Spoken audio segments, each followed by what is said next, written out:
저는 오늘 육의 눈, 영의 눈이라는 제목으로 말씀을 나누려고 합니다. 오늘 읽은 요한복음 18장은 시간의 흐름에 따라서 십자가에 달리시기 직전까지를 어떠한 감정도 싣지 않고 담담하게 설명하고 있습니다. 우리도 오늘 본문을 통해서 예수님께서 잡히시던 날 밤 그 상황을 담담히 그저 감정보다도 하나님을 향한 눈을 가지고 바라보면 되는 겁니다. 온전히 있는 그대로 영의 눈으로 집중해서 이 말씀을 읽는다면 오늘의 말씀의 영적인 의미를 분명하게 깨닫게 해주실 줄로 믿습니다. 사람의 눈과 시각으로 납득해 보려고 하면 당연히 이해가 되지 않습니다. 예수님의 공생의 모든 사건들이 그랬고 오늘 본문으로부터 진행되는 예수님께서 십자가에 달리셔야만 했던 이유도 마찬가지입니다. 영적인 것을 육신의 눈으로 보게 된 인간들 때문에 예수님께서는 십자가에 달리셔야만 했던 것입니다. 오늘 말씀에 등장하는 예수님의 제자들 두 명이 있습니다. 가룟 유다와 시몬 베드로. 이 두 사람은 모두 예수님을 배반했던 제자들입니다.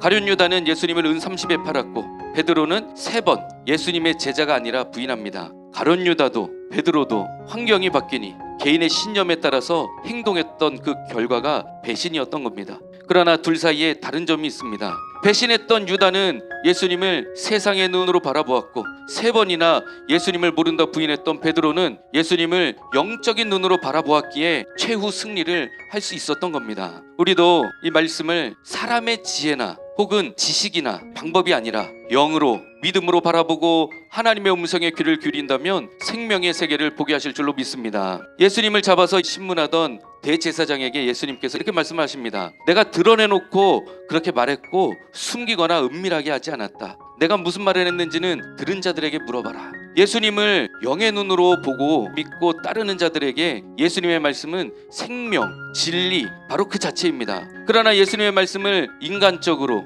세상적으로 받아들인 사람들은 예수님을 그저 왕국의 지도자로나 혹은 사회체제를 뒤흔드는 혁명가쯤으로 생각하고 예수님의 말씀을 좋은 교훈으로 여기게 되더라는 겁니다. 결국 예수님을 바라볼 때 육의 눈으로 보느냐 믿음의 눈으로 보느냐 이게 중요한 겁니다. 빌라도가 도대체 왜 끌려오셨나 궁금해서 예수님께 질문합니다. 너가 유대인의 왕이 맞냐? 예수님께서 이 질문에 분명하게 말씀을 하십니다. 내 나라는 이 세상에 속한 것이 아니다. 세상의 눈, 사람의 시각, 육적인 영역을 넘어서 영적인 영역을 보아야 한다는 겁니다. 빌라도는 예수님께 어떠한 죄도 발견하지 못했습니다. 세상의 기준, 사람의 관점 너머의 세계를 예수님께서 말씀하신 것이기 때문에 그렇습니다. 예수님은 진리 자체이십니다. 예수님의 말씀 모두 다 진리의 말씀이었고 영으로 믿음의 귀로 눈으로 들어야 할 줄로 믿습니다. 우리 인생에서 여러 가지 삶의 문제들, 고난들을 직면했을 때 이것들을 육신의 눈으로 본다면 낙심하고 절망하고 내 상황이